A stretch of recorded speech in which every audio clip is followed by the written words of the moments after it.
कैसे हो? मैं बहुत अच्छा हूँ। मैं बहुत ज़्यादा अच्छा हूँ, लास्ट टाइम से काफ़ी ज़्यादा अच्छा। इट्स जर्नी है, चल रही है, और अपने आप को और अच्छा करने की कोशिश कर रहा हूँ जैसे आगे आगे बढ़ रहा हूँ। जिन जिन लोगों ने आपका लास्ट वाला पॉडकास्ट नहीं देखा या लास्ट वाले 2 पॉडकास्ट नहीं देखे, आपने आपके एनिमल एडवेंचर्स के बारे में थोड़ा सा बताया। जिस तरह से आपने लेपर्ड्स, स्नो लेपर्ड्स को बहुत करीबी से देखा हुआ है, और आपने हिमालय को बहुत ज़्यादा एक्सप्लोर किया है। Himalayas generally, from what I have understood from you, I don't think लोगों ने उन्हें इतना ज़्यादा एक्सप्लोर किया है। You are one of the few people of mankind probably who's explored the Himalayas as much. Fair to say? I think जो हमारे ancient लोग थे उनका ये लाइफस्टाइल ही था। मैं तो फॉर्चुनेट हूँ, अनफॉर्चुनेट भी, both at the same time, कि बाहर जा रहा हूँ, वापस आ रहा हूँ, and then I am working and living there. लेकिन जो पुराने लोग रहे होंगे जिनका पूरा जीवन वहाँ पे बीता, उन लोगों ने तो ज़्यादा देखा होगा। कुछ ऐसी चीज़ें जो अब नहीं एग्जिस्ट करती हैं, पहले एग्जिस्ट करती थी, चाहे वो समुंदर हो या फिर पहाड़। बहुत सारी चीज़ें 101% ऐसी हैं जो एग्जिस्ट करती थी पहले, अब नहीं। तो शायद नहीं, मुझे लगता है मेरे से ज़्यादा पुराने लोगों ने काफ़ी कुछ देखा हुआ है। पर मॉडर्न मैन के पर्सपेक्टिव से शायद आप एक बहुत ज़्यादा एक्सप्लोरेटरी इंसान हो हाँ जी, compare to the average person. मुझे लगता है मेरी स्पिरिट में कुछ है। जैसे जब भी मैं किसी एक एरिया में जाऊंगा या कुछ भी नए एरिया में एक्सपोज हुआ हूँ, तो मुझे देखना है, मुझे जानना है, मुझे देखना है कि उस पहाड़ के पीछे क्या है, उस उस समुद्र की गहराई में क्या है। मैं समुद्र बार बार लेके आ रहा हूँ क्योंकि पिछले 2 सालों से बहुत समुद्र चल रहा था मेरी ज़िंदगी में। लेकिन पहाड़ की बात करूँ तो यार वही था। एवरी टाइम मेरे जो भी काम होते थे वो रिक्वायर करते थे कि आई हैव टू गो, जाना है उस एरिया में, जाना है, जो काम है वो करना है, वापस आना है, और सही वापस आना है, अपनी टीम को भी अच्छे तरीके से लेके आना है। और इसी में सब कुछ घट जाता था। इसी में बहुत सारी चीज़ें दिख जाती थी, कैरेक्टर्स डेवलप हो जाते थे, और बहुत सारी कहानियाँ हो गई हैं, वो आपको काफ़ी सारी पता है। मैं आपसे डेफिनेटली हमारे इंग्लिश पॉडकास्ट के बारे में फिर से पूछना चाहूँगा, क्योंकि जी। बहुत सारे ऑडियंस मेंबर्स ने शायद वो वाला पॉडकास्ट देखा नहीं है अब तक। But we'll talk about all that stuff midway through this conversation. अब समुंदर के बारे में बात करते हैं। 2.5 सालों से आप ऑस्ट्रेलिया में हो। हाँ जी। शॉर्ट में बता दीजिए वहाँ क्या काम कर रहे हो आप, और एग्जैक्टली कहाँ हो आप ऑस्ट्रेलिया में, क्योंकि एक वाइल्ड लाइफ पर्सपेक्टिव से कहते हैं कि ऑस्ट्रेलिया सबसे सुंदर कॉन्टिनेंट भी है और सबसे डेंजरस कॉन्टिनेंट भी है। सही कहते हैं। सही कहते हैं, सही डेंजर कहते हैं। है। बहुत डेंजर है, माइक्रो डेंजर, मैक्रो डेंजर, दोनों है। ओके। आपका टू आंसर योर क्वेश्चन, मैं ऑस्ट्रेलिया में वेस्टर्न साइड में सबसे ज़्यादा था। तो खुशी इस बात की थी कि इंडियन ओशन मेरे बगल में था, और मैं ऑस्ट्रेलिया में एक आउटडोर एजुकेटर हूँ। ऑस्ट्रेलिया में एक कंपलसरी चीज़ है, एक आपको, just to understand for the audience, हमारे राम को 14 साल का वनवास हुआ था। फॉर 14 ईयर्स उनको भेज दिया था जंगल में रहो। ऑस्ट्रेलिया में कंपलसरी है फॉर एवरी स्टूडेंट, गवर्नमेंट ने फंड्स दे रखे हैं, सारे स्टूडेंट्स को विल्डरनेस में जाना है और रहना है 14 days until month, 45 days programmes होते हैं। वेदर आप लड़की हो लड़का हो, रिस्पेक्टिव ऑफ दैट आपको ये करना है। तो ये it's a part of their curriculum जो पढ़ाई हो रही है। क्यों? पर survival skills. It develops character, आप ग्राउंडेड हो जाते हो। फॉर जो पीपल जो पूरे टाइम से शहर में रह रहे हैं, मैं अपने एक्सपीरियंस से बोल रहा हूँ, जब वो बाहर जंगलों में आते हैं हमारे साथ और चीज़ें देखते हैं, ऐसी चीज़ें जो मुझे लगता है कि सबको पता होनी चाहिए, सबको इसका एक अनुभूति और एहसास होना चाहिए, लेकिन ऐसा ज़रूरी नहीं है। जो लोग पूरे टाइम से शहर में रहे हैं, स्कूल शहर में है, सब कुछ वहीं है, लेकिन आपको अगर 2 दिन भी बाहर भेज दिया जाए जहाँ पे आप अपना खाना खुद बना रहे हो, खुद ढूंढ रहे हो कि मैं अगली जगह कहाँ जाने वाला हूँ, एक टीम के साथ रह रहे हो जो आपके एज ग्रुप के लोग हैं, तो सोशल स्किल से लेकर courage, resilience, hard skills, soft skills, सब डेवलप हो रहा है over that period of time. तो इन अ नटशेल ये मेरा वहाँ पे, this is what I do, I take all these students into the wilderness, and hard skills, soft skills के through we are inculcating things that the school want us to put forward. Okay, sorry यार आपका podcast का flow तोड़ दिया, पर मैं बस ये कहना चाहता हूँ, firstly thank you for supporting us through out the years. Secondly, हमने एक नया इनिशिएटिव स्टार्ट किया जिसका नाम है बियर बाइसेप्स स्किल हाउस। इसकी इंटेंशन ये है कि भारत की अपस्किलिंग जर्नी में हम अपना थोड़ा सा योगदान दे दें। हम लेकर आए आपके लिए कमर्शियल एडिटिंग का कोर्स, क्योंकि ये है बियर बाइसेप्स टीम का कोर स्किल सेट। बहुत सारे अपस्किलिंग कोर्सेज आ रहे हैं, तो at least check out BeerBiceps skill house, follow our YouTube channel, follow our Instagram page. But for now enjoy this episode of TRS। Western Australia में आप कौन से शहर में रह रहे हो? मैं वेस्टर्न ऑस्ट्रेलिया के डाउन साउथ में हूँ, साउथ वेस्ट में। तो ये पर्थ से, जैसे पर्थ एक शहर है, उससे 300-400 किलोमीटर्स और साउथ में है। ओके और यहाँ पे जंगल बहुत ज़्यादा है। ओके। और आपने कहा कि आप ओपन ओशन में स्विमिंग करने जाते हो, क्योंकि आप एक्चुअली पहाड़ी हो, तो स्विमिंग आपके लिए एक चैलेंज था, पर आपने उस चैलेंज को मास्टर कर लिया। जो आपने मुझसे बालकनी में कहा वो फिर से कही है।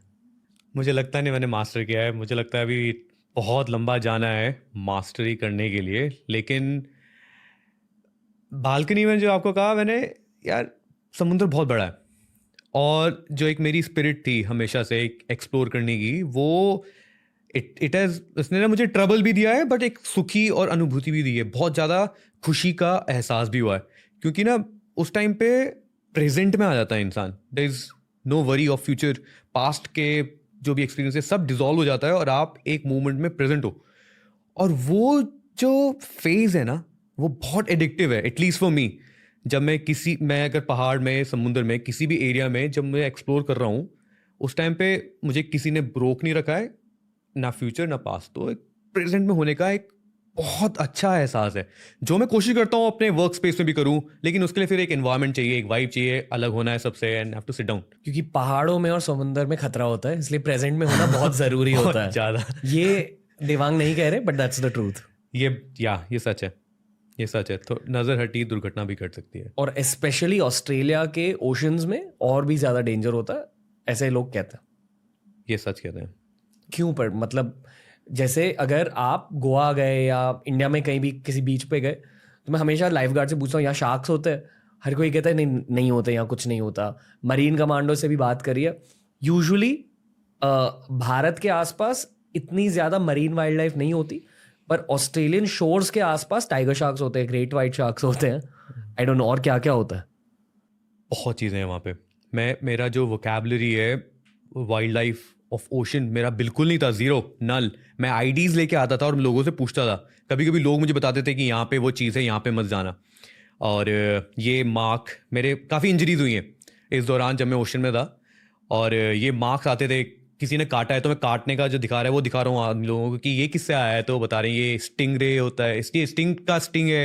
या जेली फिश बहुत ज़्यादा रैप अप कर देती है बॉडी को, वो पूरा रैप अप कर देगी, एंड व्हेन जब वो निकलती है बाहर तो पूरा सूज जाता है बॉडी। तो ऐसे बहुत ज़्यादा वाइल्ड लाइफ है। I have been bitten by crazy animals there. तो मुझे आके आईडी देना पड़ता था कि यार मैंने ये देखा, या फिर खुद सर्च करना पड़ता था, तो फिर मुझे पता चलता okay this is that danger there. Okay, आपने एक चीज़ पूछी थी कि क्यों है ऐसा। इसलिए इंडिया में, क्योंकि हमारे पास पॉपुलेशन है ऑल दीज कोस्ट में, वहाँ पे कोई पॉपुलेशन नहीं है। अगर आपको लोग दिख रहे हैं तो वो पर्थ में है।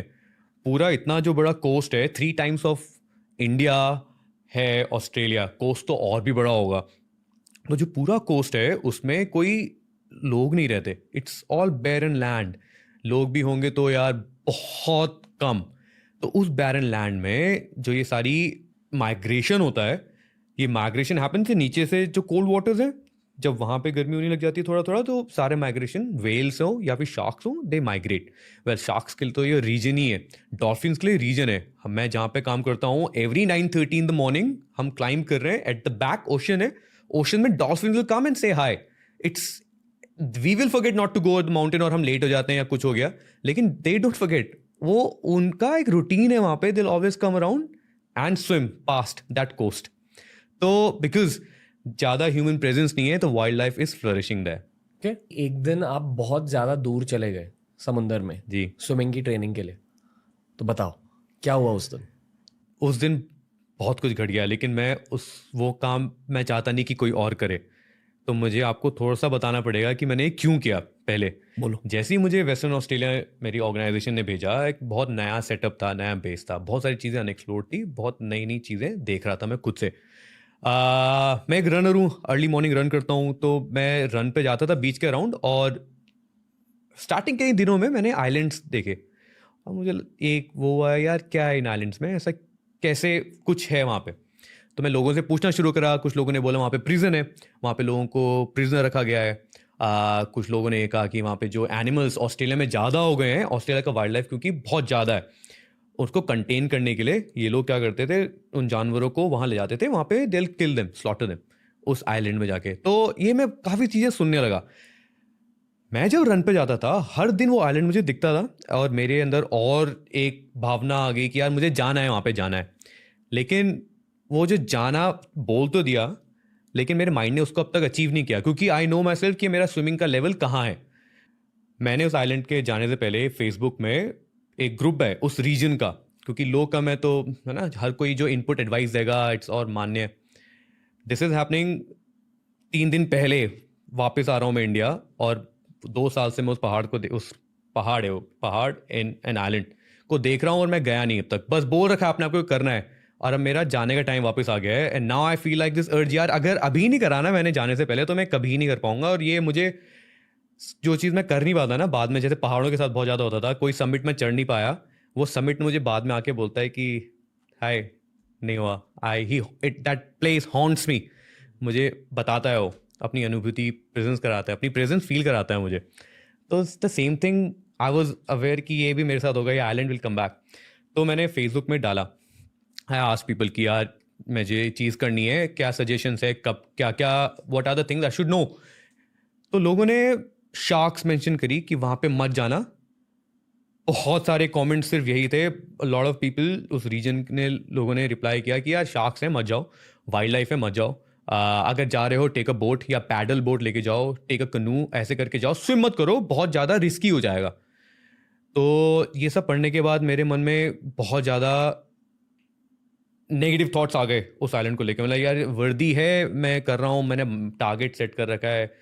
तो अब बिकॉज हम आउटडोर्स में ही काम करते हैं, तो जो पूरी इंडस्ट्री है उसमें ही मैंने एक्सपर्टीज, क्योंकि यार मैं चलो ठीक है I was expertise from the mountains और रोप्स ना वगैरह, लेकिन जो लोग यहीं रह रहे थे they are very good with the ocean. तो मैंने अपने ऑफिस के लोगों से पता करना शुरू करा कि what are the things, and everyone was having the same opinion, नहीं देवांग नहीं जाना। एक आदमी ऑफ ऑल ऑफ दिस, एक आदमी टोल्ड मी, मैं वहां डाइविंग गया हूं, एंड मैंने पूछा उससे यार कैसा था, बोले कि ऑल गुड, बड़ा अच्छा एक्सपीरियंस था, मजा आया मुझे। And now this guy is in his late 40s and good, मतलब I look up to him when I talk about outdoors and the things that he has done in Australia and provided his expertise. If he can do it, I'm sure मैं भी कर सकता हूँ। 4:30 बजे मैं निकल गया था। इस दिन वेव्स ऐसे बन रही थी कि जो इधर वाला करंट था, ये करंट ये मुझे आइलैंड की तरफ लेके जाएगा। तो और ये करंट कम है, अब मुझे कोशिश ये करनी है कि मैं इस करंट के साथ जब जा रहा हूँ मैं बस आइलैंड मिस ना कर जाऊँ, अपने आप को राइट की तरफ रखूँ। पहला 400 मीटर तो तीसरी बार हो रहा था इस बार, तो वो आसान था। मैंने अपना गोप्रो ले रखा था साथ में, अपना फ़ोन एक ड्राई पैक में डाल रखा था, और ये सब अपने साथ एक रोप में बांध रखा था, क्योंकि मुझे देखना था क्या है, रिकॉर्ड भी करना था। अब मैं गया, निकला, सब ये तैर रहा हूँ आफ्टर 400 मीटर वाला जो गैप जो कर रखा था पहले, ये करने के बाद, और ये कंपेरेटिवली बाकी 2 दिनों से अच्छी स्विमिंग हो रही है, कर पा रहा हूँ अच्छा। जब मैं बोल रहा हूँ अच्छा, तो मेरे पास पानी का करंट है, थक रखा हूँ मैं, लेकिन मुझे पता है ये हो जाएगा। 200 मीटर 300 मीटर पहले आइलैंड से ऐसे जगह में मैं फंसा हूं कि 10 मिनट तक स्ट्रोक करने के बाद भी ना ऐसा लग रहा है मैं मूव ही नहीं कर रहा हूं, ये क्या हो रहा है, मैं मूव ही नहीं कर पा रहा हूं। अब इतने में ही नीचे से आई सील्स, और जैसे मैंने सील देखी और पैनिक सिचुएशन। लेकिन पैनिक सिचुएशन अच्छा ये हुआ कि मुझे पानी से निकलना है बाहर, तो मैं पीछे देख रहा हूँ, तो पीछे अब दूर रह गया, मैं वापस नहीं जा सकता, अगर मुझे जाना है तो अब आइलैंड में ही जाना है और कुछ नहीं है। वो सील देखते ही डर ने मुझे पुश किया कि भाई आगे पहुंच के लैंड में पहुंचूंगा, आई विल फील बेटर। और वो एक भी नहीं यार, 2 सील्स थी ठीक ठाक, मेरे से बड़ी। कितने दूर थे वो? वो मेरे नीचे थी, मेरे से नीचे रही होगी ट्वाइस माई बॉडी साइज, ये मेरा एजम्पशन है। हाँ, क्योंकि मैं इसलिए कह रहा हूँ, जब मैं जब आइलैंड के पास पहुंचने लगा, जब मुझे ग्राउंड दिखने लगा, आई वाज लाइक कि मैं खड़ा होने की कोशिश करता हूँ, जल्दी जल्दी चलूंगा, मैं खड़े होने की कोशिश कर रहा, लेकिन मैं टच नहीं कर पा रहा था, वो दिख रहा था ज़मीन पर, आई वाज स्टिल लैंड से ऊपर, काफ़ी ऊपर। पैनिक में मैं पहुंच गया आइलैंड में। आइलैंड गया तो यार बदबू थी वहाँ पे बहुत ज़्यादा, जो सारी ये जो कहानियाँ थी ना लोगों की कि यहाँ पे वो ये करा जाता